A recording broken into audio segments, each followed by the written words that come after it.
इन दोस्तों, कैसे हो आप सभी। सपोज करता हूँ कि आप सभी अच्छे होंगे। तो आपके लिए हम जो क्वेश्चन लेके आ रहे थे उनमें आज आपके लिए मैथ्स पेडागोजी के कुछ इम्पोर्टेंट क्वेश्चन लेके आए हैं।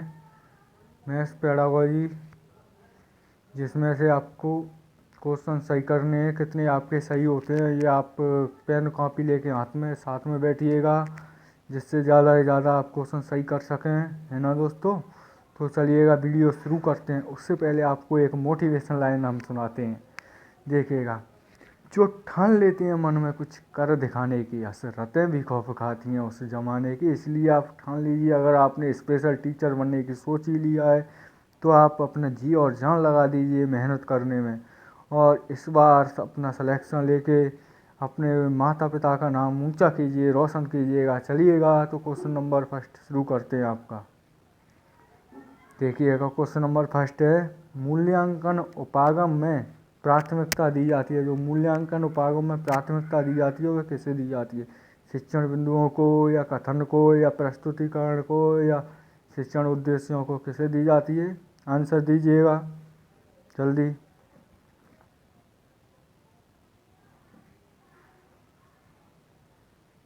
इसका आपका आंसर होगा शिक्षण उद्देश्यों को दी जाती है। जो मूल्यांकन उपागम में प्राथमिकता दी जाती है वो किसे दी जाती है?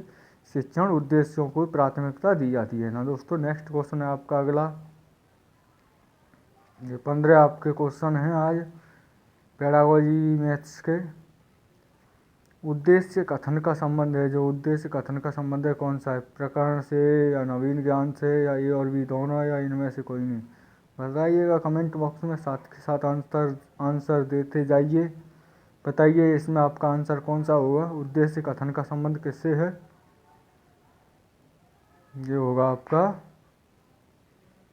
ए और बी दोनों, यानी कि प्रकरण से और नवीन ज्ञान से उद्देश्य कथन का संबंध होगा। जो उद्देश्य कथन है, यानी कि प्रकरण से और नवीन ज्ञान, बच्चे बालक में जैसे हम किसी बच्चे को पढ़ा रहे हैं तो उसमें नवीन ज्ञान की खोज, नई नई चीज़ें सिखाएं, जो पुराने जो अपने परिवेश से जोड़ करके नई नए कुछ चीज़ पढ़ाएं, नई नए चीज़ों को बताएं, बालक को अच्छी तरह सिखाएं, अपने पर्यावरण परिवेश से जोड़कर उसे भ्रमण पर ले जाएं, तो उनके बारे में जानकारी दें कि कौन सी चीज़ कैसे क्या होगा, ये किस कैसे है। जैसे कहीं चिड़ियाघर में बालक को घुमाने के लिए आप ले जाते हैं, तो चिड़ियाघर में बच्चे से बोलें कि उसमें खाना नहीं ले जाना है आपको।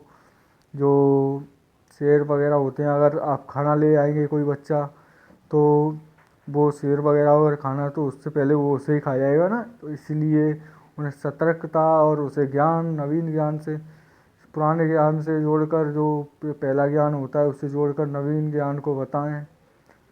और आपका नेक्स्ट क्वेश्चन है,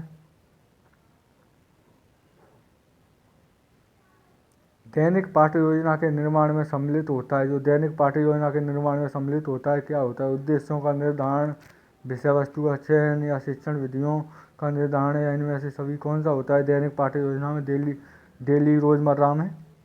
बताइएगा आंसर। उद्देश्यों का निर्धारण होगा, ये बात सही है। विषय वस्तु का चयन और शिक्षण विधियों का निर्धारण कौन सा होगा? इसमें आपका डी ऑप्शन सही होगा, इनमें से सभी, है ना दोस्तों। नेक्स्ट क्वेश्चन है आपका अगला। और एक काम कीजिएगा, हम आपके लिए इतनी मेहनत कर रहे हैं, वीडियो बना रहे हैं, क्वेश्चन लेके आ रहे हैं, तो आप ज़्यादा से ज़्यादा इस वीडियो को शेयर कीजिए और हमें सपोर्ट कीजिए, और इस चैनल को सब्सक्राइब कीजिएगा। मेरे सभी प्रिय भाई बंधुओं से ये निवेदन है ना दोस्तों। तो चलिएगा, क्वेश्चन अगला है, गणित विज्ञान है। गणित विज्ञान क्या है? संख्या का विज्ञान है गणित, या स्थान का विज्ञान है, या गणनाओं का विज्ञान है? किसका विज्ञान है गणित? आंसर दीजिएगा। संख्याओं का, स्थान का, या गणना का? इसमें आंसर होगा आपका इन तीनों का विज्ञान होता है गणित। जो गणित होता है उसमें संख्याएं भी होती हैं, संख्या, स्थान, स्थान वगैरह, गणनाओं से संबंधित गणित होता ही है। तो इसमें तीनों का विज्ञान होगा गणित, है ना। नेक्स्ट क्वेश्चन है आपका अगला। और वीडियो को लाइक और चैनल तो आपने सब्सक्राइब कर लिया होगा, जो रेड कलर में होता है सब्सक्राइब का बटन नीचे उसे प्रेस कर लीजिए अगर आपने नहीं किया है, अगर आप चैनल पर नए हैं तो, है ना। चलिएगा, और ज़्यादा कुछ नहीं बोल रहे हम आपसे। हमने आपके लिए विशेष टीचर के लिए ऐसे यूट्यूब पर फ्री क्लासेज कोई नहीं चला रहा था, तो हमने सोचा हम ही आपके लिए कुछ स्पेशल टीचर के लिए कुछ शुरू करें। तो हमने ये मुहिम शुरू की है, ये क्लासेज आपके लिए स्टार्ट की हैं। तो आप हमें सपोर्ट करेंगे, हमारे चैनल को सब्सक्राइब करेंगे, लाइक करेंगे वीडियो को, तो हम आपके लिए और अच्छे से अच्छा कंटेंट लेके आएंगे, और अच्छे से अच्छी क्लासेज लेके आएंगे, है ना। और आपका पूरा सिलेबस कराएंगे। और अगर आप नहीं सपोर्ट करेंगे तो हमें ये चैनल बंद करना होगा, क्योंकि हमें टाइम निकाल के आ रहे हैं आपके पास, तो हम पे भी टाइम नहीं है। तो अपने टाइम में से निकाल के ऐसे तैसे आपके लिए कुछ सोच रहे हैं अगर हम, तो आपको भी हमारे लिए इतना तो करना ही होगा, चैनल को सब्सक्राइब, है ना दोस्तों। चलिएगा, तो आपका अगला क्वेश्चन है, योग गुणा तथा सामान्यीकरण आदि संक्रियाओं का अध्ययन करते हैं। योग गुणा तथा सामान्यीकरण जैसी आदि संक्रियाएं हैं, उसका अध्ययन किससे करते हैं? बीजगणितीय संरचना से, तल रूप संरचना से, या क्रमिक संरचना से, या इनमें से सभी। कौन सा होगा इसका आंसर बताइएगा। इसमें होगा आपका जो योग गुणा और सामान्यीकरण आदि संक्रियाओं का अध्ययन करेंगे उस वो, ये ऑप्शन आपका सही होगा। बीजगणितीय संरचनाओं से योग गुणा का सामान्यीकरण संक्रियाओं का अध्ययन किया जाता है। किससे? बीजगणितीय संरचना से, है ना दोस्तों। आपका नेक्स्ट क्वेश्चन है, अगला देखिएगा।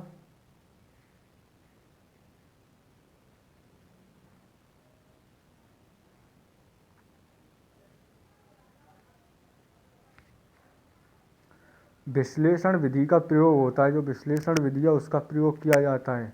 कब किया जाता है? जब किसी साध्य को हल करना हो, या जब रेखागणित में किसी रचना का कार्य करना हो, या जब अंकगणित में किसी नई समस्या को हल करना हो, या इनमें से सभी।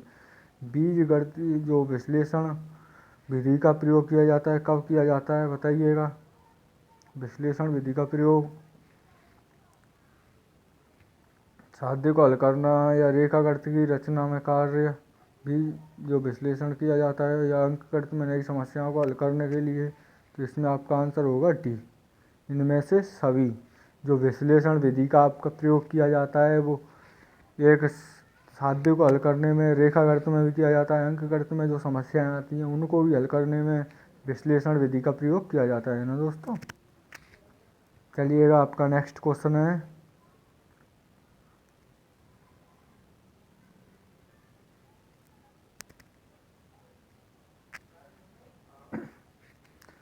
हम आगमन विधि से शिक्षण करते समय अग्रसर रहते हैं। जब हम आगमन विधि से शिक्षण करते हैं, यानी कि आगमन विधि से बच्चों को पढ़ाते हैं, सिखाते हैं, तो उसमें अग्रसर रहते हैं। कैसे रहते हैं?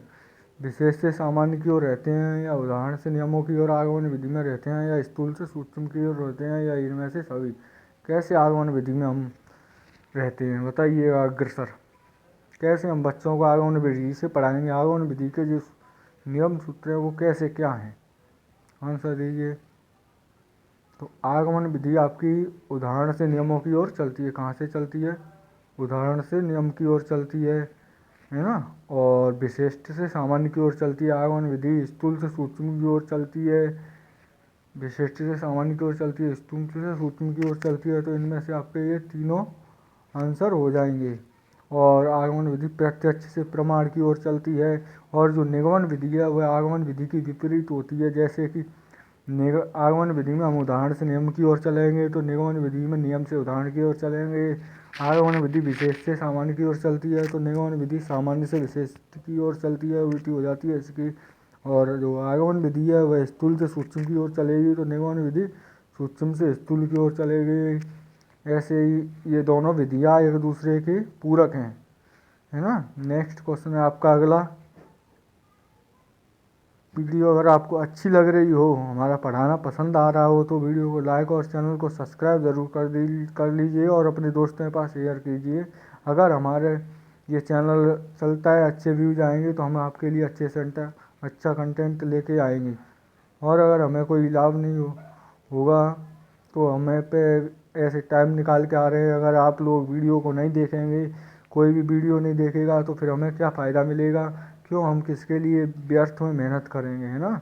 तो इसलिए आप सब इस चैनल को सब्सक्राइब और ज़्यादा से ज़्यादा शेयर कीजिएगा वीडियो को, जो लोग स्पेशल टीचर की तैयारी कर रहे हों उनके लिए। चलिएगा नेक्स्ट क्वेश्चन है।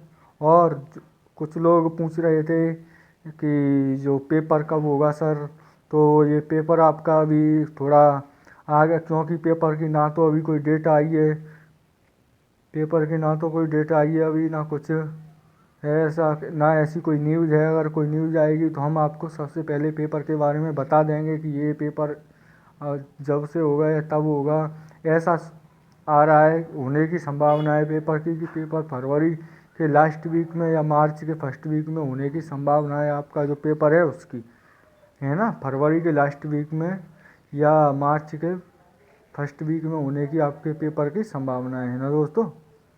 चलिएगा तो ये क्वेश्चन शुरू करते हैं। अगर आपके पेपर की कोई डेट आती है तो सबसे पहले हम आपको इसी चैनल पर अपडेट करेंगे, है ना। चलिए क्वेश्चन है आपका, गणित के सूत्रों की स्थापना हेतु उपयुक्त विधि है। जो गणित के सूत्र है उसकी स्थापना हेतु उपयुक्त विधि कौन सी है? निगमन विधि या योजना विधि या संश्लेषण विधि या इनमें से कोई नहीं। जो गणित का सूत्र की जो स्थापना है, गणित के सूत्र की स्थापना करते हैं कौन सी विधि के द्वारा करते हैं, कौन सी विधि होगी? आंसर दीजिएगा।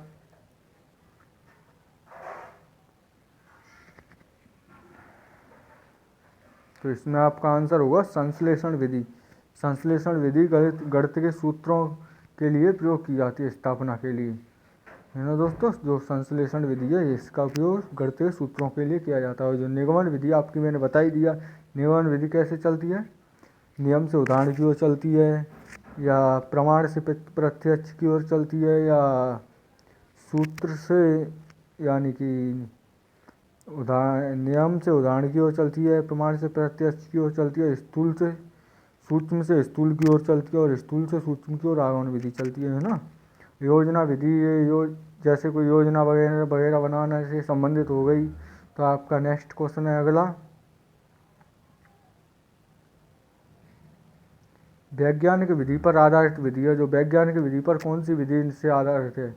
निगमन विधि, आगमन विधि या प्रोजेक्ट विधि या संश्लेषण विधि? कौन सी विधि वैज्ञानिक विधि पर आधारित है, बताइएगा, जल्दी से आंसर दीजिए। तो इसमें आपका आंसर होगा जो प्रोजेक्ट विधि है यह वैज्ञानिक विधि से संबंधित है। कौन सी विधि वैज्ञानिक विधि पर आधारित है? वैज्ञानिक विधि है, प्रोजेक्ट विधि है ना। और जो आगमन विधि है यह एक मनोवैज्ञानिक विधि है। आगमन विधि कैसी है? मनोवैज्ञानिक विधि है। निगमन विधि एक अमनोवैज्ञानिक विधि है, क्योंकि ये रटने पर बल देती है, ये सूत्रों पर बल देती है, सूत्र यानी कि नियम से उदाहरण की ओर चलती है। संश्लेषण विधि अभी आपको बताई दी जो, है ना दोस्तों। नेक्स्ट क्वेश्चन है आपका अगला,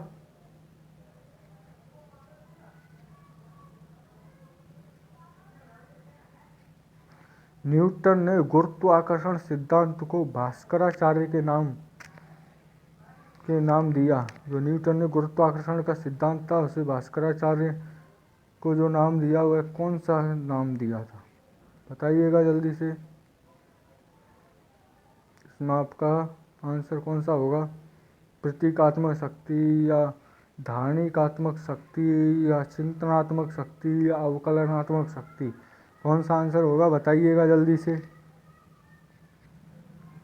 तो इसमें आपका होगा बी ऑप्शन सही, धारणिकात्मक शक्ति। जो गुरु भास्कराचार्य ने गुरुत्वाकर्षण सिद्धांत पर जो नाम दिया था वह था धारणिकात्मक शक्ति। ये पेडागोजी है मैथ्स की, जो बहुत ही इम्पोर्टेंट है, 15 नंबर की आपके पेपर में आएगी। तो आपके लिए ऐसे ही कुछ और वीडियो हम पेडागोजी कराएंगे, और कुछ मैराथन क्लास भी लेके आएंगे आपके लिए कंप्लीट हिंदी की, जैसे मैराथन पेडागोजी कंप्लीट, ऐसे ही सब क्लासेज आपके लिए कराई जाएंगी। चलिएगा ये क्वेश्चन है आपका, गणित को पाठ्यक्रम में महत्व दिया जाता है। जो गणित के पाठ्यक्रम में महत्व दिया जाता है कैसे दिया जाता है? यह दैनिक जीवन में उपयोगी है, या बच्चों के मानसिक या इसका सामाजिक सांस्कृतिक महत्व है, या इनमें से सभी? बच्चों को जो पाठ्यक्रम में महत्व दिया जाता है कैसे दिया जाता है, बताइएगा, आंसर दीजिए।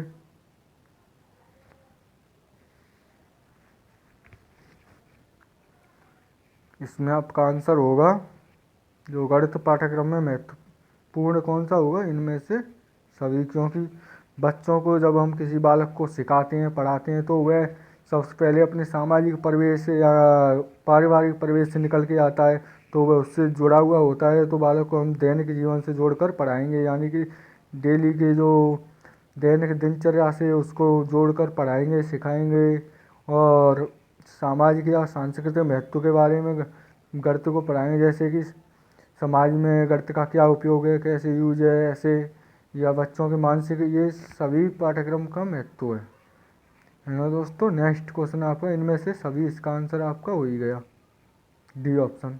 नेक्स्ट क्वेश्चन है, चलिएगा।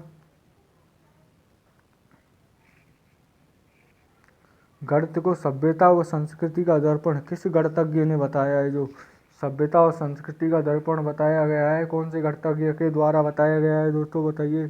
कीथ या लीबनिज या होगवेन या डल्टन, किसके द्वारा बताया गया है गणित को सभ्यता व संस्कृति का दर्पण?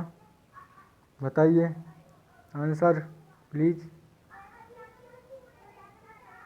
ये आपका ज़्यादातर लोगों का वैसे गलत ही जाएगा ऐसा लग रहा है, तो ये होगा आपका होगवेन के द्वारा गणित को सभ्यता और संस्कृति का दर्पण बताया गया है। किसके द्वारा? होगवेन के द्वारा गणित को सभ्यता और संस्कृति का दर्पण बताया गया है ना। नेक्स्ट क्वेश्चन है आपका अगला।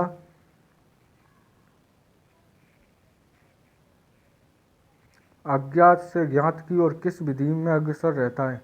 जो बालक है, जैसे कौन सी विधि अज्ञात से ज्ञात की ओर चलती है, बताइएगा। आगमन विधि या निगमन विधि या विश्लेषण विधि या संश्लेषण विधि? अज्ञात से ज्ञात की ओर जो विधि चलती है वह कौन सी होगी, बताइए आंसर।